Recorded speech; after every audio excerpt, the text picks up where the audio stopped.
죄송합니다. 나오라고 할 때 나와야 되는데 제가 너무 나댄 것 같습니다.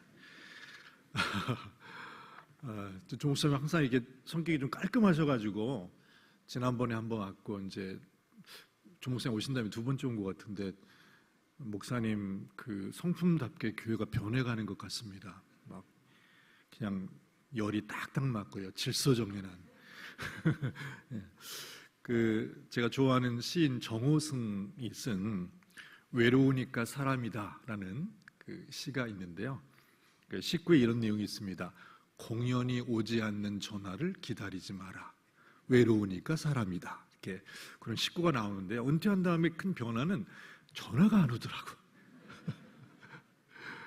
제가 이제 목회를 할 때는 전화가 뭐 걸기도 많이 하고 오기도 많이 했습니다만은 이게 이제 은퇴하니까 전화가 아주 잘 안 옵니다.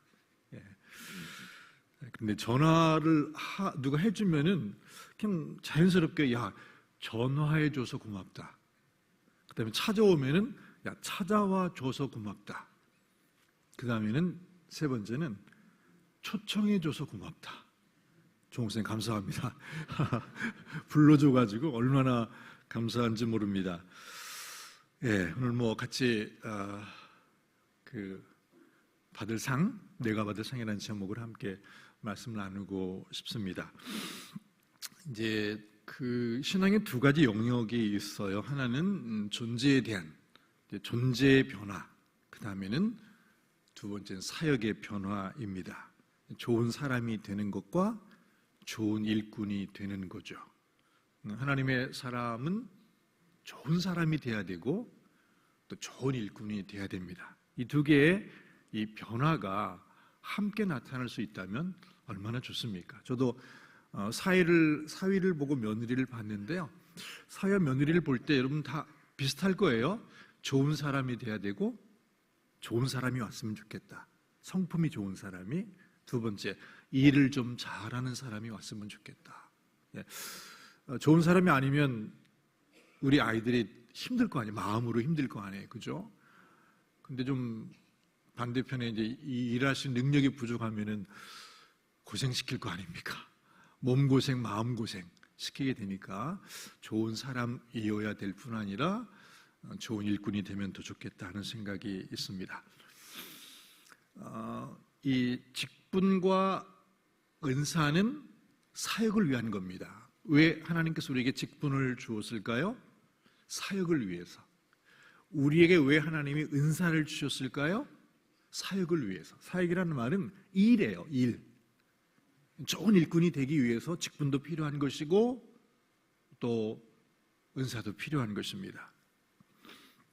그러니 그 직분자가 되었다는 게 중요한 게 아니라 어떤 직분자가 되느냐가 중요하겠죠.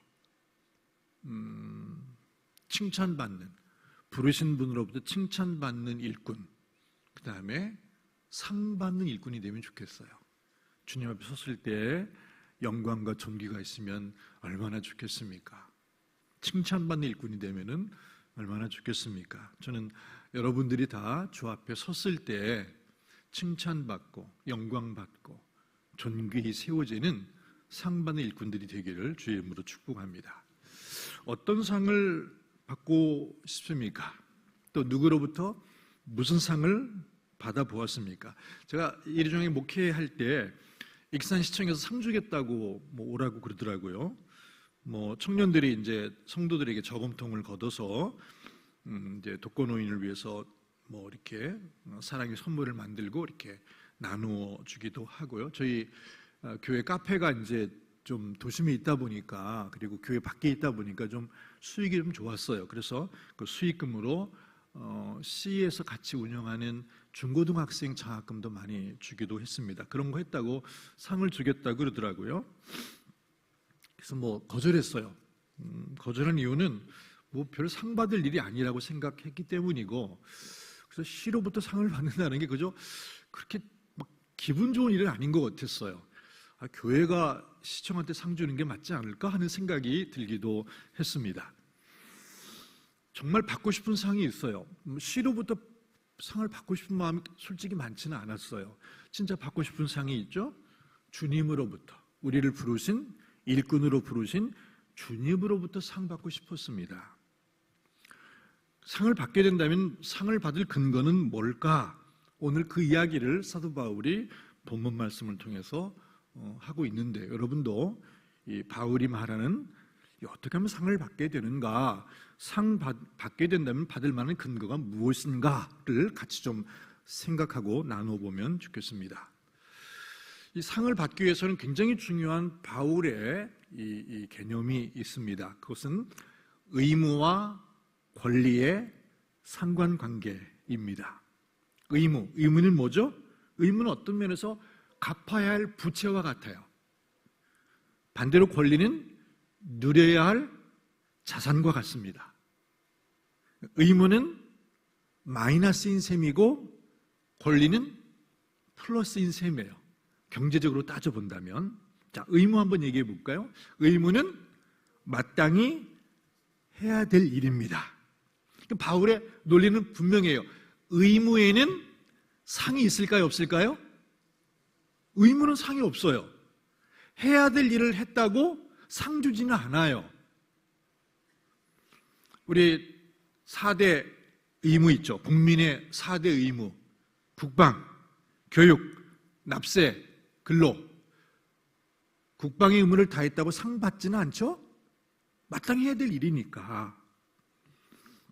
반대로 의무를 하지 않으면 무슨 일이 벌어집니까?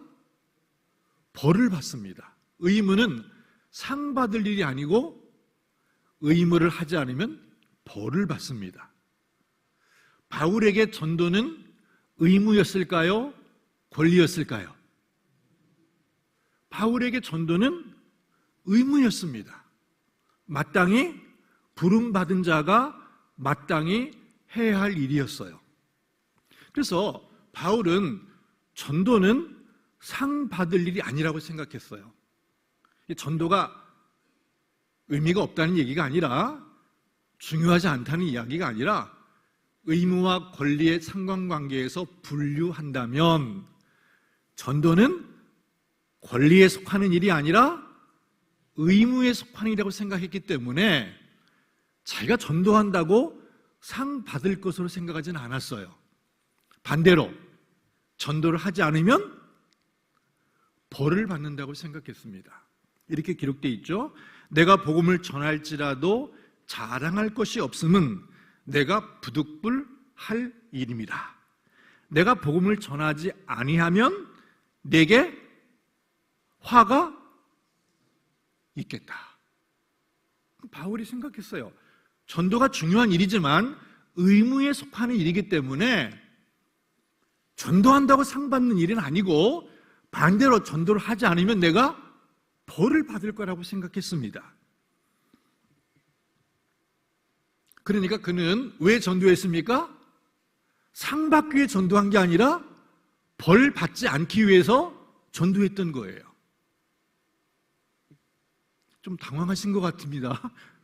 전도 굉장히 중요한 일이긴 해요.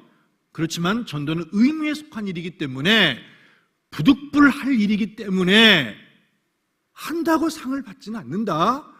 하지 않는다면 벌을 받을 일이다 라고 생각을 했던 겁니다. 의무 이행의 동기가 상이 아니라 벌이었다는 거예요. 이와 비슷한 구약의 이야기는 파수꾼 이야기입니다. 파수꾼 뭐 하는 사람이죠? 망대에 가서 적이 오나를 지켜보는 사람입니다. 그러니까 적이 침투 언제 할지 모르니까 졸지 말고 자지 말고 지켜야 되죠. 만약에 적이 침투하는 것을 본다면 성 내부의 사람들에게 나팔을 불어서 온다고 알려줘야 되는 거예요. 하지 않으면 무슨 일이 벌어집니까? 성 안의 사람들이 몰살을 당하게 되죠.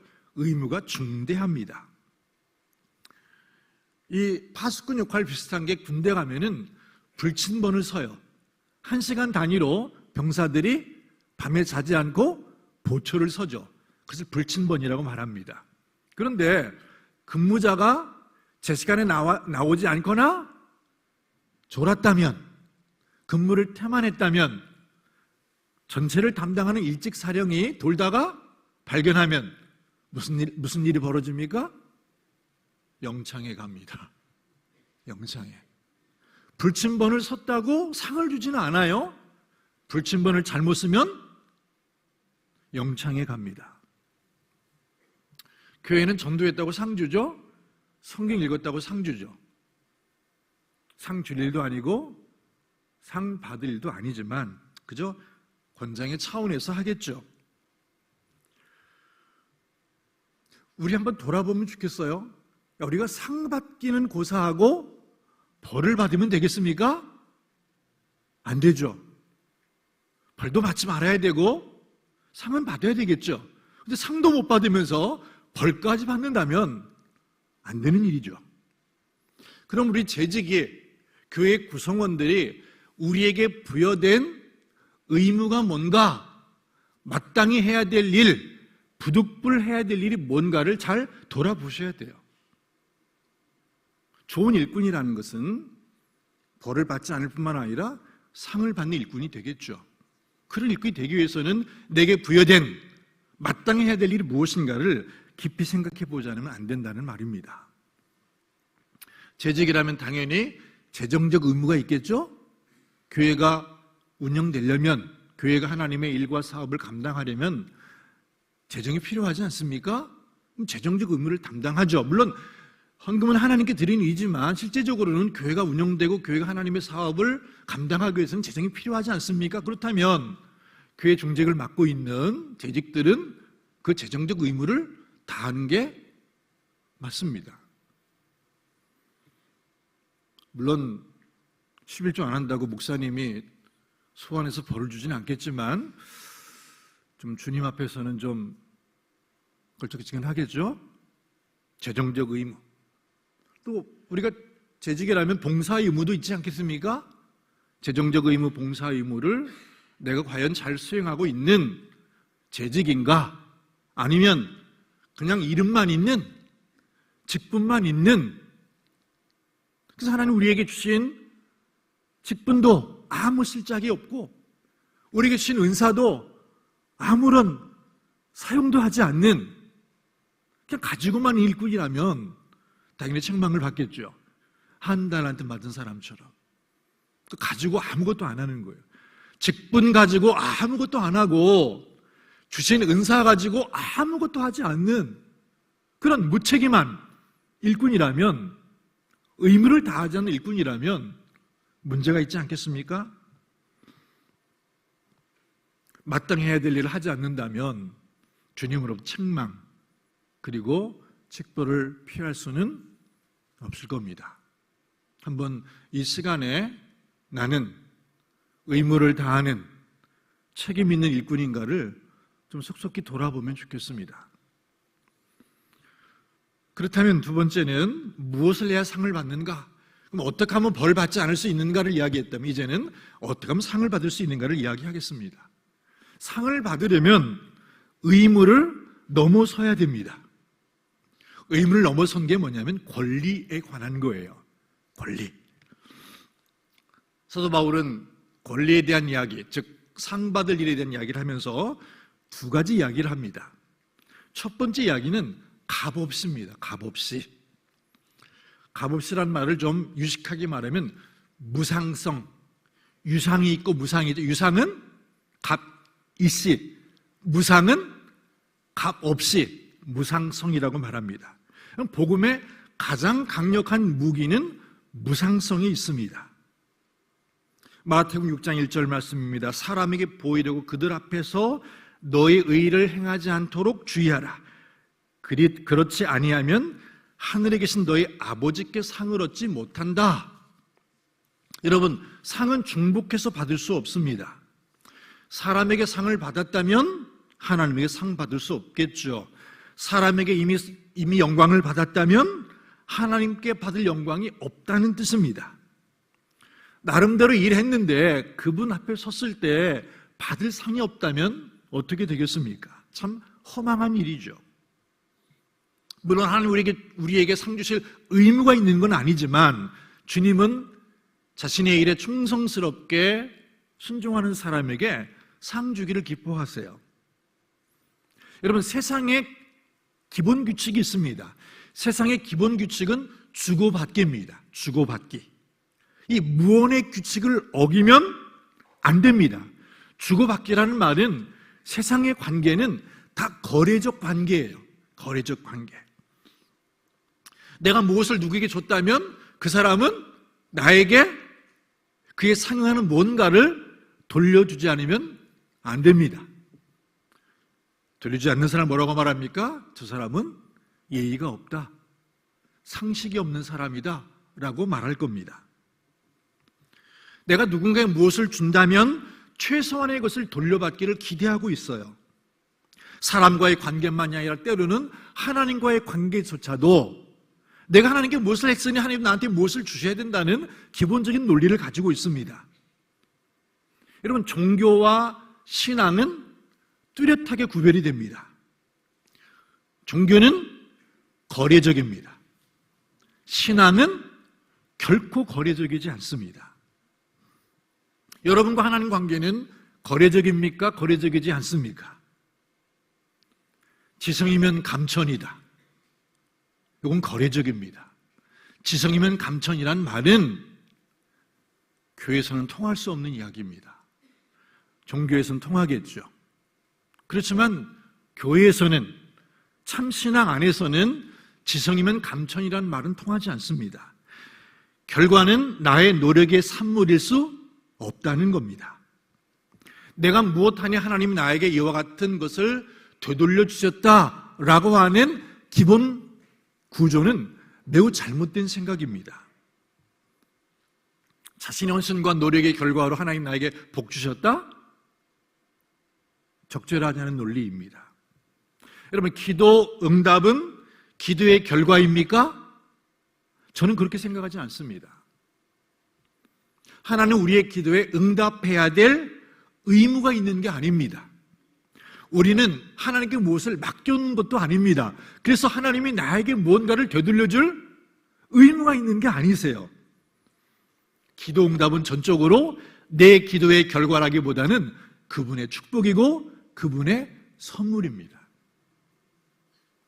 기도했는데 기도 응답 받았어요. 그러니까 내가 기도한 거에 대한 마땅한 상응하는 대가를 내가 받은 거야 라고 생각해서는 안 되겠죠. 기도했는데 주님 나에게 뜻밖의 선물을 주셨다. 이게 참 신앙입니다. 그래서 우리 기도는 종교인의 기도와는 달라야 됩니다. 달라야 됩니다. 인풋, 아웃풋의 관계가 아니라는 말이에요. 기도 응답은 전혀 당연할 수가 없는 거예요. 기도하니 주님이 나에게 주셨다, 당연하다라고 생각한다면 그 사람은 신앙인이기보다는 종교인에 가까운 사람입니다. 응답을 받으면서 늘 느끼는 감정은 주님이 나에게 뜻밖의 선물을 주셨다는 감사와 감격이 있습니다. 하나님 관계나 사람과의 관계를 거래로 생각하면 무슨 일이 벌어집니까? 여러분, 거래로 생각하면은 늘 섭섭합니다. 거래로 생각하면 늘 화가 납니다. 왜? 대체로 기대했던 반응이 주어지지 않기 때문입니다. 반대로 거래로 여기지 않으면 사람과의 관계뿐 아니라 하나님과의 관계도 늘 감사해야 합니다. 감사. 사람과의 관계도 늘 감사. 하나님과의 늘 감사. 이거는 신앙적 관계, 신앙적 관계를 가지고 생활하는 사람들입니다. 마태복음 25장에 보시면 세 번째 비유가 나와요. 양과 염소의 비유. 오른편 양의 사람에게 임금이 말합니다. 내가 감옥에 있을 때, 헐벗었을 때, 굶주렸을 때 내게 찾아오고 공급했다. 왼편의 염소에게 말합니다. 임금이 말하죠. 내가 감옥에 있을 때, 헐벗었을 때, 굶주렸을 때 찾아오지 않고 공급하지 않았다고. 이게 참 뜻밖의 이야기예요. 왜? 임금은 한 사람에게는 하지 않았다고 하고 굳이 안 했다는 사람에게 했다는 건 뭔가 하는 생각이 듭니다. 여러분, 했다는 사람에게 안 했다면 그 사람의 감정은, 일어나는 감정은 어떤 감정이 일어날까요? 화가 나지 않겠습니까? 아니, 했는데 왜 나 안 했다고 그래? 화가 나네. 반대로 난 안 한 것 같은데 왜 했다 그러지? 라고 하는 사람은 어떤 감정이 들까요? 감사와 은혜가 있지 않겠습니까? 난 한 것도 없는데 왜 나한테 이런 걸 주시나? 라고 생각되지 않겠습니까? 여러분, 거래의 특징이 있습니다. 거래의 특징은 준 것을 돌려받기 위해서 늘 기억하고 기록합니다. 그런데 처음부터 이거는 거래가 아니야 라고 생각하는 사람은 기록하지도 않고 기억하지도 않습니다. 기록할 필요도 못 느끼고 기억할 필요도 못 느낍니다.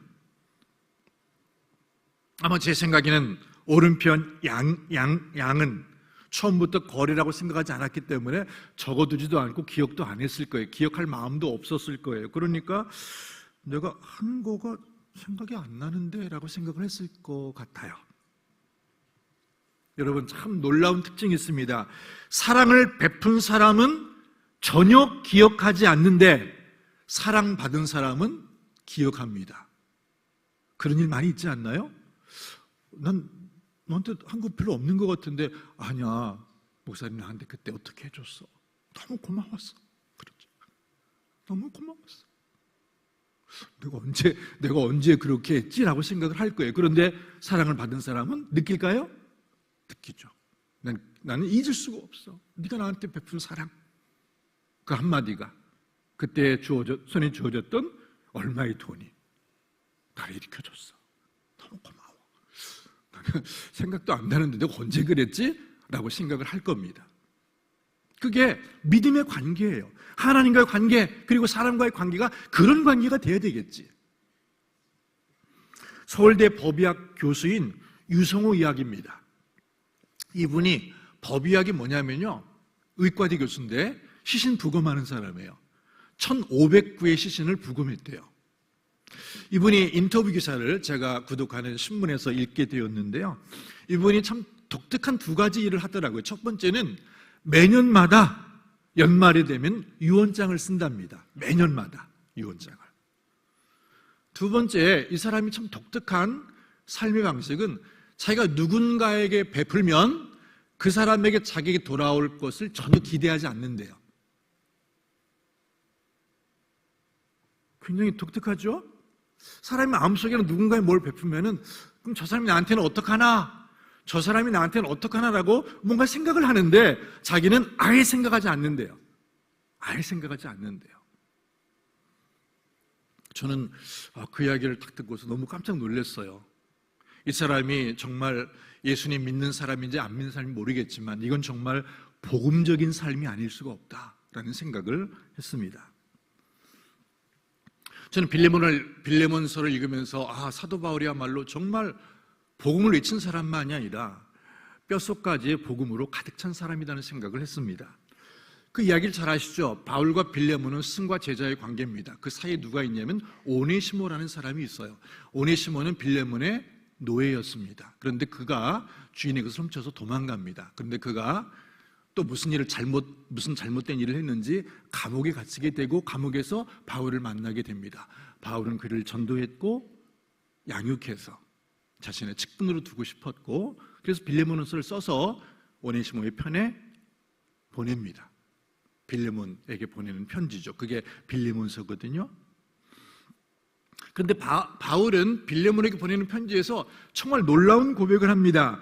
18절 19절 말씀인데요, 그가 만일 내게 불의하였거나 내게 빚진 것이 있으면 그것을 내 앞으로 계산하라. 나 바울이 친필로 쓰노니 내가 갚으려니와 내가 이외에 내 자신이 내게 빚진 것은 내가 말하지 않겠다. 무슨 얘기입니까? 잘 생각해 보세요. 빌레몬이 오네시모가 주인인 빌레몬에게 훔친 게 있잖아요. 그 사람이 너한테 훔친 것 나한테 청구서 보내. 내가 갚을게.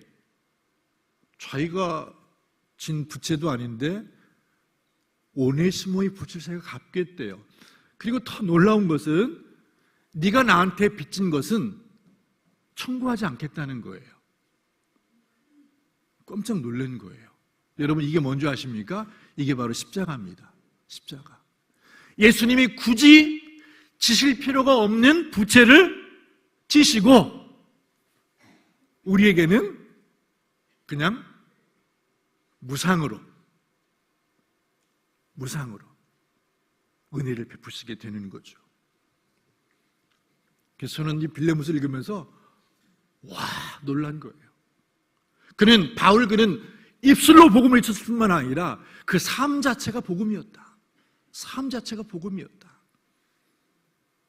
질 필요가 없는 의무를, 질 필요가 없는 부채를 자기가 감당하고 자기가 받을 것에 대해서는 청구하지도 않는 그런 삶이야말로 복음 그 자체가 아니겠나 하는 생각을 해보게 됩니다.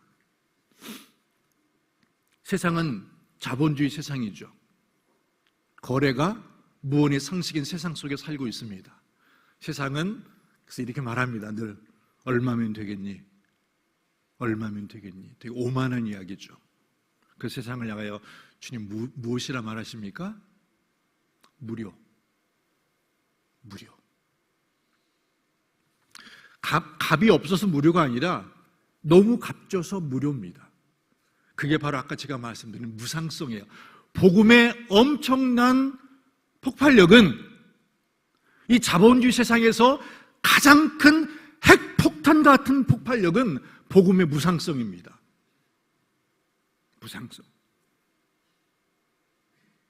1만 달란트 빚진 자에게 뭐라고 말합니까? 무료를 외치는 겁니다. 탕감이라는 게 뭐예요? 그냥 무료. 우리가 값 없이 베풀고 살아야 될 분명한 이유가 있습니다. 주님 말씀하죠. 마태복음 10장 8절. 거저 받았으니 거저 줘라. 그냥 줘라. 그냥. 아무런 대가도 기대하지 말고, 아무것도 기대하지 말고 그냥 줘. 그냥. 너도 그냥 받았잖아. 그냥 줘. 여러분, 이 말씀을 그대로 실천할 수 있다면 세상에서는 핵폭탄을 터뜨리는 거예요. 핵폭탄을. 그냥 무상성이에요. 무상성.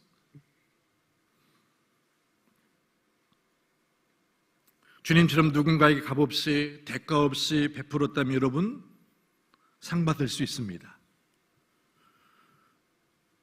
누군가가 우리에게 갚지 않았다면 내가 너한테 대신 갚아줄게. 세상으로부터 대가를 기대하지 마. 내가 너한테 갚아줄게. 어마어마한 이야기예요. 어마어마한 이야기. 우리는 어떻게 삽니까? 주님은 생각하지 않고 내가 준 거, 내가 집어넣은 거는 최소한 받을 생각을 하지 않겠습니까? 당연한 거지. 내가 뭐 잘못이냐? 내 권리를 요구한 건데 뭐가 잘못이야? 줬으니까 하는 게 당연하잖아. 상식이고 내 권리란 말이야. 야, 받지 마. 내가 갚을게. 내가 너한테 갚으면 되잖아. 값없이가 첫 번째이고 두 번째는 권리 포기입니다. 권리 포기. 바울이 상 받을 두 번째 이유를 설명해 줍니다. 권리 포기. 의무에는 상이 없지만 권리에는 상이 있습니다. 마땅히 누릴 권리를 포기하면 상 받습니다. 물론 권리는 상대가 나에게 요구하면 안 돼요. 무슨 말인지 아시죠? 제 권리를 여러분이 당신 그거 포기해라고 하시면 안 됩니다. 내 권리는 왜 당신이 왜 포기하라 그래? 안 돼요. 근데 권리 포기는 스스로 하는 겁니다. 다른 사람이 누군가 가지고 있는 권리를 포기하라고 강요하면 안 돼요. 권리 포기는 각자가 스스로 결정해야 될 사안입니다. 바울은 자신에게 있는 권리를 스스로 포기했습니다. 권리 포기는 권리를 가진 자만이 누릴 수 있는 자유입니다. 하나님 우리를 자유롭게 창조하셨어요. 한 신학자는 말합니다. 하나님의 자유 아니면 인간의 자유라고. 그런데 여러분 자유는요 위험합니다. 자유는 아주 위험해요. 왜냐하면 인간은 자유를 선용하기보다는 악용을 합니다. 악용을 해요. 자유를 주면 하나님을 섬기기보다는 죄를 짓습니다. 그 확률이 훨씬 큽니다. 훨씬. 왜 자유를 줬어요? 주님을 잘 섬기라고. 때 선비라고 준 자유를 어떻게 씁니까? 죄를 짓는 데 써요. 그런데 여러분 잘 들으세요. 하나님은 우리에게 있는 자유를 빼앗아 죄 짓지 않게 하기보다는 죄를 짓더라도 자유를 허락하시는 분입니다. 이거 되게 어려운 말인데요. 잘 보세요. 만약에 하나님께 우리에게 자유를 빼앗으면, 자유라는 것은 선택의 권리예요. 자유는 선택의 권리인데 우리에게 하나님이 선택의 권리를 빼앗아 버렸어. 그러면 죄를 짓습니까? 안 짓습니까? 죄를 못 짓지 뭐. 죄라는 게 선택이잖아요. 선이냐 악이냐를 선택하는 게 그게 이제 죄를 짓는 그 기로가 아닙니까? 그런데 그 선택의 권리를, 선택의 자유를 빼앗아 버리면 죄를 짓지도 못해요. 그렇게 하는 게 안전하단 말이죠. 근데 하나님은 그렇게 우리를 만드시지 않으셨습니다. 죄를 짓는 위험, 하나님 자신을 배반할 위험을 감수하면서까지라도 우리에게 자유를 주셨고 그 자유를 빼앗지 않습니다. 여러분 탕자 이야기 아시죠? 탕자가 이제 그 집의 두 번째 아들인데 아버지가 죽기도 전에 유산을 요구했어요. 그때부터 아버지는 얘가 왜 이러는지 다 알았을까요? 몰랐을까요? 알았을까요? 몰랐을까요? 알았죠. 얘가 왜 내가 죽기 전에 유산을 요구했는지, 얘가 이거 가져가서 뭐 하고 싶어 하는지, 그리고 그 종말은 어떤지를 다 알았을까요? 알았어요. 우리는 이런 생각을 할 거예요. 아니 뭐 아버지가 다 알았으면 다리 몽둥이를 부러뜨려서라도 못 가게 해야지. 근데 아버지는 어떻게 했어요? 다 알았지만 어떻게 했습니까? 보냅니다. 돈을 줘서 보냅니다. 그 아들의 자유를 존중합니다. 그리고 그 이후로부터 아버지는 온갖 고통을 다 당합니다. 동네 사람에게 모욕을 당했고 평생 번 돈도 다 날립니다. 하루도 잠을 잘 잘 수가 없었습니다. 그리고는 매일 동구 밖으로 나갑니다. 그리고 한 번도 그 아들이 온다라고 하는 기대를 꺾지 않았습니다. 사랑은 정말 힘든 일입니다. 자유를 주신 하나님은 정말 위험한 결정을 하신 거예요. 정말 위험한 결정을 하신 거예요. 여러분, 우리에게 자유를 준 이유가 있어요. 왜 자유를 주셨을까요? 그런 위험을 감수하면서라도 결국 마지막에는 무슨 위험을 짊어집니까? 십자가라는 자신의 생명의 위험을 짊어져서라도 절대 자유를 빼앗지는 않았습니다. 왜 자유를 주셨을까? 사랑 때문입니다. 왜? 자유가 없으면 사랑도 없는 겁니다. 노예는 복종만 할 수 있습니다. 노예는 사랑할 수 없습니다. 하나님은 우리에게 복종하길 원하시는 분만은 아니세요. 자유를 빼앗고 무조건 너는 내가 시키는 대로만 해, 다른 선택의 여지는 없어 라고 말하지 않아요. 그는 엄청 위험을 감수하고 자신의 생명이라는 십자가 위험을 감수하면서라도 자유를 빼앗지 않습니다. 왜? 사랑하고 싶어서. 사랑은 여자의 선택의 권리를 빼앗으면 그건 사랑의 관계가 아닙니다. 데이트 폭력입니다. 데이트 폭력. 주님은 우리가 자발적으로 주신 자유를 선용해서 기쁨으로, 자유로 우리를, 주님을 섬기기를, 교회를 섬기기를 원하십니다.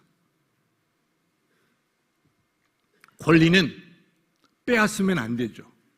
권리는 스스로 내려놓는 겁니다. 바울은 말합니다. 그는 복음 안에 있는 자기에게는 권리를 다 쓰지 않았다고, 유보했다는 말이죠. 여러분, 권리와 자유가 뭘까요? 국민의 5대 권리가 있죠. 평등권, 자유권, 청구권, 참정권, 사회권이 있습니다. 바울은 자신이 그리스도의 사역자로서 무슨 권리와 자유가 있다고 주장합니까? 그 첫 번째는 자신은 먹고 마실 권리가 있다, 먹고 마실 자유가 있다고 주장합니다. 우상의 재단에 바쳐진 재물, 우상의 재단에 바쳐진 재물을 먹을 자유가 있고 권리가 있다. 하나님 주신 것이 뭐 기도하고 먹으면은 뭐가 문제인데? 라고 말합니다. 그런데 그가 먹고 마실 권리와 자유를 내려놓습니다. 내 권리와 자유로 만약에 한 성도라도 실족하게 된다면 나는 내게 있는 그 자유와 권리를 영원히 내려놓을 수 있다고 말합니다. 왜? 사랑 때문에. 사랑 때문에.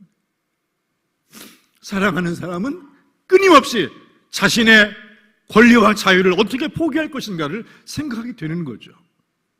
여러분이 여러분 자녀를 사랑한다면 여러분이 누릴 수 있는 자유와 권리를 스스로 기쁘게 내려놓고 싶어 합니다. 두 번째, 자매된 아내를 데리고 다닐 권리가 자격이 있다고 말합니다. 결혼할 자유와 권리가 있다고 말해요. 누구도 그랬죠? 베드로도 결혼했잖아요. 아내를 데리고 다녔다고요. 바울은 말해요. 그거 내 권리고 자유지만 나는 내려놓겠다는 거예요. 그 권리와 자유를 포기하겠다는 겁니다. 세 번째는 뭘 말합니까? 그는 일하지 아니할 권리가 자유가 있다고 말해요. 그는 전임 사역자였어요. 시간제가 아니었어요.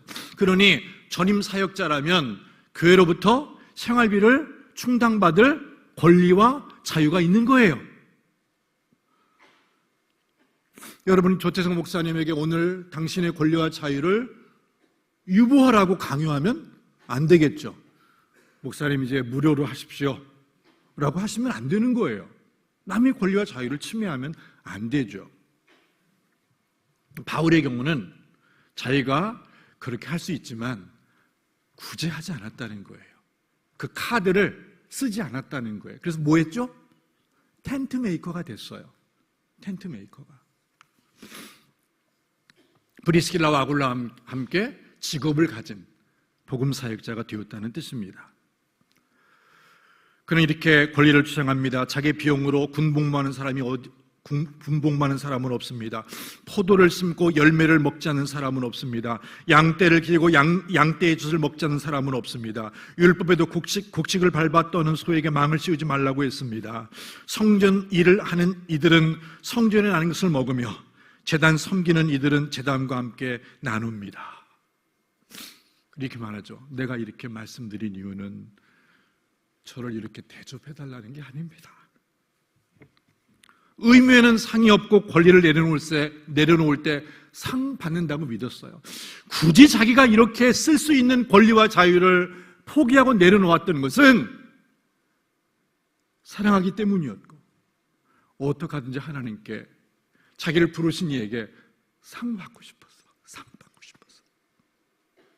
상 받는 사람, 칭찬받는 사람이 되고 싶었다고요.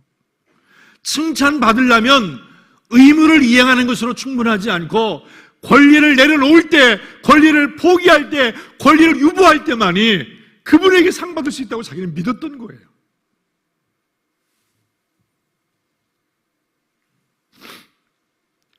타인의 권리를 빼앗으면 안 되죠.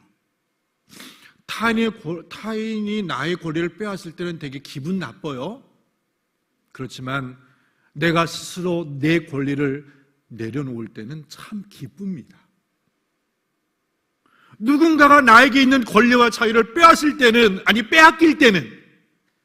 내 권리와 자유를 빼앗길 때는 매우 화가 나고 슬픈 일이지만 스스로 내 권리와 자유를 내려놓을 때는 그보다도 기쁜 일이 없다는 거예요. 그게 바울의 논리이고 삶의 고백인 겁니다. 몽골 선교사였던 이용규가 책을 써서 많이 팔렸습니다. 지금은 인도네시아에 사역을 하는 것 같은데요. 그가 썼던 첫 번째 책은 내려놓음입니다. 내려놓음. 읽어보신 분 계시죠? 내려놓음.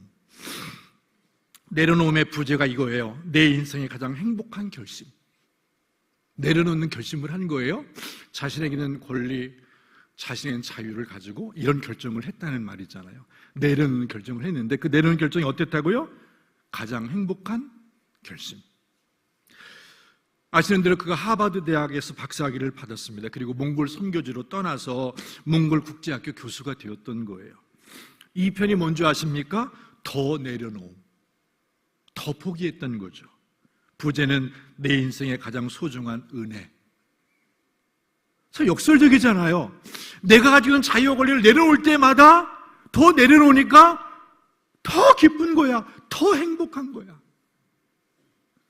마지막 세 번째는 제가 이런 생각, 세 번째는 아주 내려놓음이라고 될 거, 아주 내려놓음이 아닐까라고 생각했는데 좀 기대하고 달랐습니다. 세 번째는 같이 걷기, 제 3탄은. 그리고 부제는 비슷하게 이렇게 달았습니다. 내 인생의 가장 친밀한 동행, 친밀한 동행. 내려놓으면 권리복인데 한편에서는 매우 두려운 일이기도 하지만 놀랍게도 이용규 선교사는 세 가지 다 너무너무 행복한 부제를 달았습니다. 내려놓는다는 것은 해보니까 너무 행복한 일이더라. 행복한 일이더라. 권리를 빼앗기는 고통이지만 권리를 내려놓는 것은 삶의 기쁨이고 사역의 기쁨입니다. 여러분, 참 많은 훌륭한 사역자들이 많아요. 훌륭한 일꾼들이 많습니다. 어떤 분들은 거액의 헌금을 하는 사람이 있는데요, 참 이상한 것은 거액의 헌금을 하는 사람들은 막 행복해 하더라고. 교회로부터 엄청나게 돈을 뜯겼다면 얼마나 슬프겠어요. 그런데 엄청난 헌금을 하신 분들은 너무 행복해 하세요. 엄청나게 기도하시는 분은 너무 행복해 하세요. 엄청나게 몸과 마음으로 헌신하는 분들은 너무 행복해 하세요. 너무 기쁘다는 거예요. 기쁘다는 거예요. 그런데 사람들 어떻게 사는 줄 아십니까? 가능하면 의무는 하지 않고 할 수 있다면 권리는 다 찾아 남김없이 누리고 싶어 합니다. 어쩌면 여러분도 그러실 수 있고요. 그리고 이런 것들을 축복이다, 하나님의 축복이다 여기는 사람도 계십니다. 의무는 가능하면 하지 않고 권리는 가능하면 다 누리는 사람. 야, 하나님의 축복이네 라고 생각할 수 있을지 모르겠습니다. 세상적으로는 지혜로운 사람이죠. 정말 지혜로운 사람일 거예요. 그런데 바울은 참 놀랍게도 반대의 삶을 살았습니다. 이렇게 말하죠. 내가 모든 사도보다 더 많이 수고했습니다. 반대로 누구보다 권리를 더 많이 내려놓았습니다. 사람들은 이런 사람을 이렇게 말합니다. 바보 같은 사람이라고. 바울은 우리에게 말합니다. 이것이 내가 하나님께 받을 상급이라고. 이것이 내가 하나님께 받을 상급이라고. 바보입니까? 맞아요, 바보예요. 그런 사람이 어디 있어? 그런데 바울은 말하는 거예요. 이것이 내가 받을 하나님께 상급이라고. 상급이라고. 여러분, 우리가 받을 상이 있다면 심사 기준은 아주 명확합니다. 값없이 베푼 게 뭘까? 할 수 있지만 하지 않은 게 뭘까? 사용할 수 있는 권리 중에 우리가 무엇을 포기했을까? 누릴 수 있는데 누리지 않았던 것은 무엇일까? 그런 거예요. 세상은 말하겠죠. 너는 차려놓은 밥상도 못 먹냐? 이렇게 말할 겁니다. 물론 개념이 없어서 못하면 바보겠지만 알고 있음에도 불구하고 스스로 포기했다면 그 사람이야말로 예수의 사람, 그 사람이야말로 복음의 사람, 그 사람의 말로 충성된 사람, 그 사람이 말로 상 받을 사람이 될 겁니다. 왜 이렇게 살아야 되는가? 자유자로서 권리가 있지만 모든 사람의 종된 것은 더 많은 사람을 얻고자 함이라. 의무를 다하는 사람이 소극적 삶이라면 권리를 포기하는 사람은 적극적 사람입니다.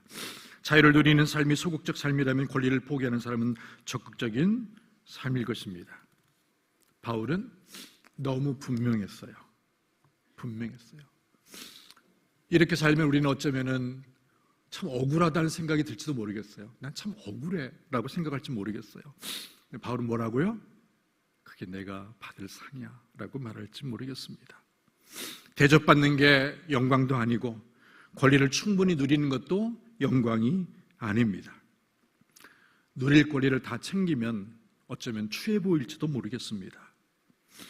복음의 핵심을 이해해야 그런 삶을 살게 될 것입니다. 요즘에 막 이렇게 텔레비전 보고 신문 읽으면요, 막 신자라고, 자기 신자, 기독교 신자라고 자처하는 사람이 하는 걸 보면은 너무너무 비복음적 삶을 사는 것 같을 때가 있어요. 어떤 사람은 예수 안 믿는 것 같은데 진짜 삶의 내용은 너무 복음적이야 라고 느낄 때가 참 많습니다. 그래서 세상은 우리를 부끄럽게 만들죠. 교회 다니는데 너무 삶은 복음적이지가 않아. 그런 생각이 들 때가 참 많습니다. 우리 청복교회 재직들이 오늘 말씀을 다시 한번 새기면서 나는 의무를 다하는 사람인가? 나는 값없이 무상성의 삶을 실천하는 사람인가? 그리고 내가 마땅히 누릴 수 있는 권리와 자유를 나는 어떻게 기쁘게 행복하게 내려놓을 수 있는가? 그리고 그렇게 살면서 이게 내가 받을 상이라고 말할 수 있는가를 되돌아보시면 좋겠습니다. 우리 청복교회와 모든 성도들이 주 앞에 섰을 때 영광, 존귀, 찬양받는 그런 복된 일꾼들 다 되시기를 주님의 이름으로 축복합니다.